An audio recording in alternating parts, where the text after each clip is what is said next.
Hi everyone, you're right. It's Sabrina Alloway here with my pregnancy journey.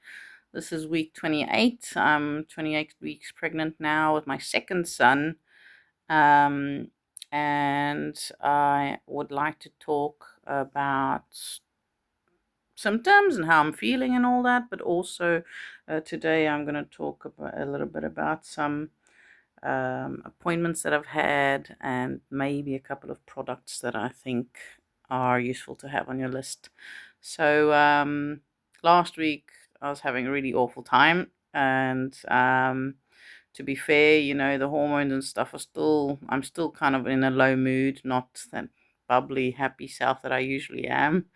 But in terms of communication, I had a conversation with my husband, and it was quite emotional and intense, but we needed it, and we've established that we need to speak every day a little bit, in the evening, just come together and chat and hug and be a bit more intimate.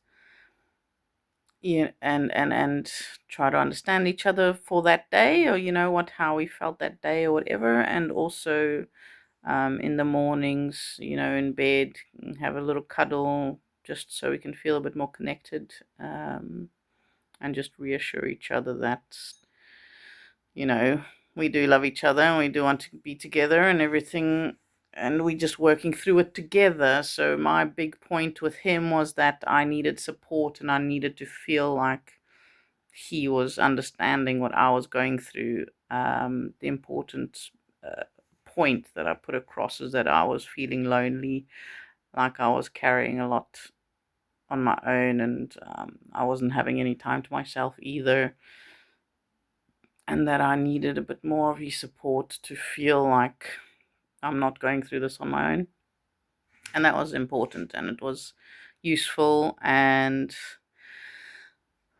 I can't say that I still don't feel fearful about all the issues that we had the first time, and that I don't still worry about being able to handle both children, while he's at work and stuff. But I think the more we talk, the closer we get together, the more he understands, the more open I am about my feelings. Yeah, the more clear it becomes how hard it is.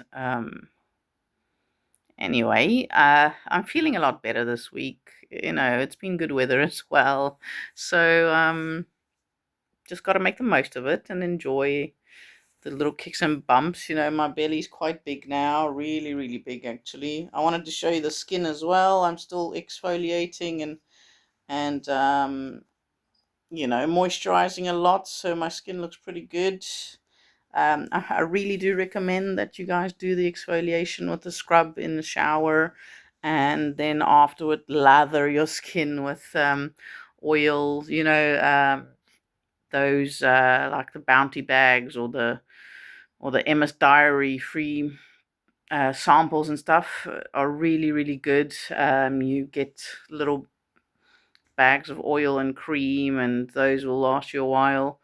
Um, Especially if you get every single one, like I did the first time. I think I got like 4 or 5 bags for each one of them. So there were loads and loads and loads of samples. Um, how I'm feeling. So I'm feeling quite, big and bloated and swollen and heavy.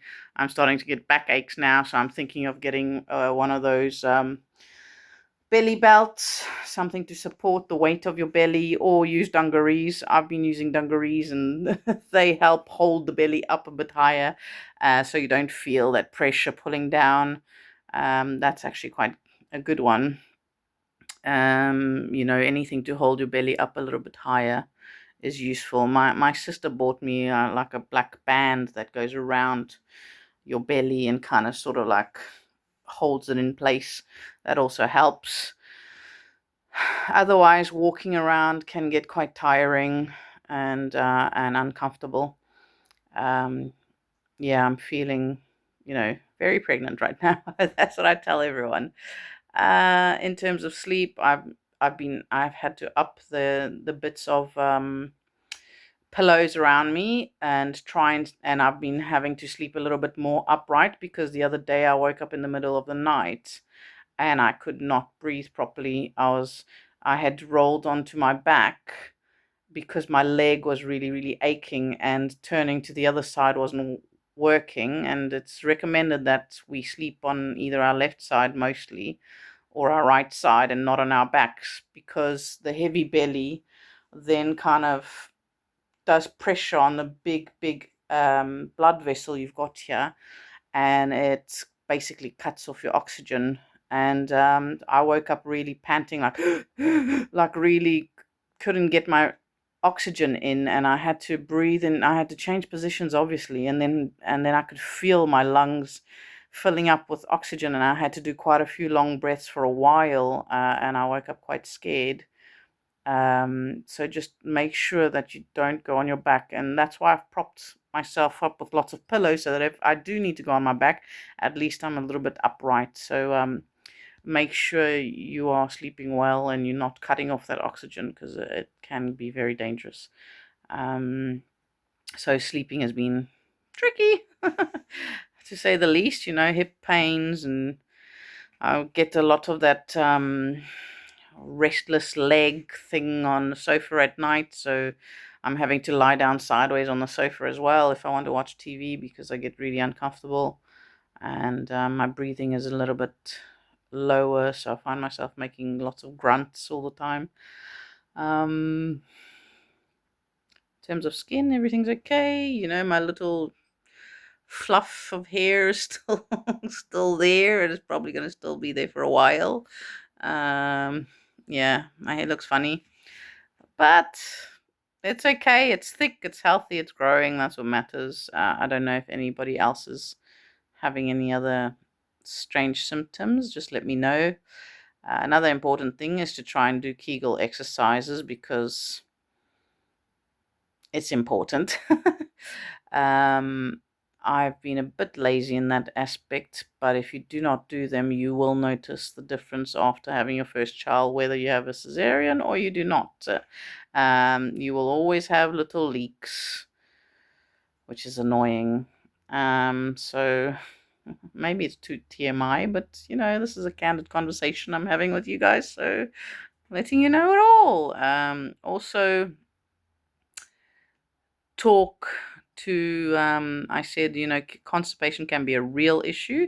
This time I haven't, because I've been able to manage it properly. I've been drinking loads of water in the morning, first thing, big glass of water and an orange. The reason why I do this is because there is some sort of chemical in an orange that helps your digestive system work better. That's why there's always like orange flavored laxatives and whatever out there.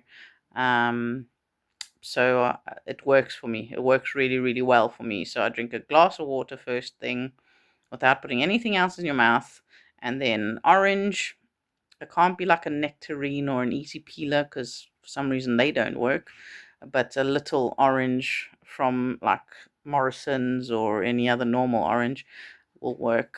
And then I have a coffee, and then about 10 minutes later, I need the toilet again. So try and regulate it like that, see if it works. Let me know if it works or if it doesn't for you. Everybody's different, obviously.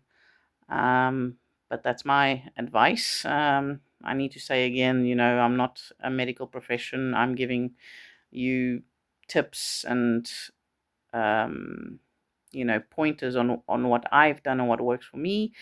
However, I know that everyone's different. So comment, let me know.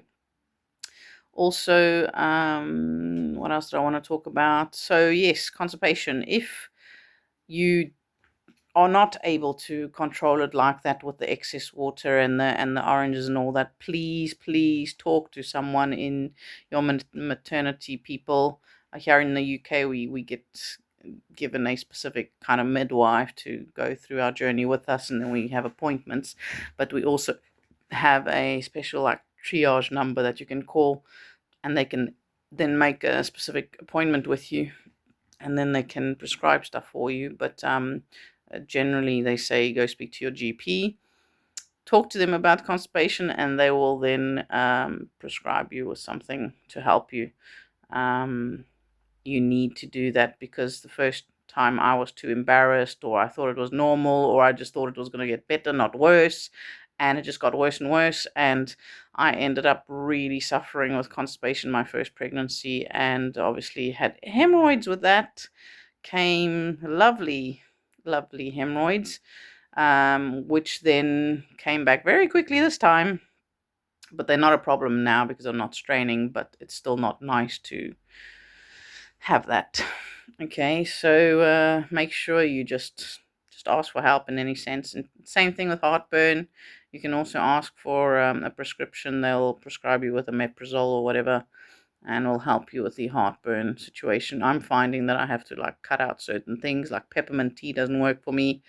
Um, Loads of other stuff that I've had to eat less or eat smaller quantities various times through the day. Otherwise, I get heartburn.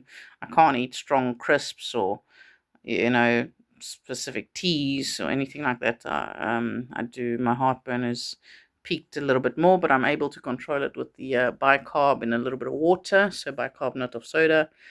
So that's like the most natural way you can do it. And little Gaviscon tablets. That's what I've been doing, and it's not that expensive this time. So first time round, I was drinking the liquid Gaviscon, and it's like 11, 12, 13 pounds per bottle, and I spent a lot of money on that. So yeah, let me know how you're doing, how your pregnancy's going. Your opinion on my videos. I would like to hear from you guys. So chat soon. Bye.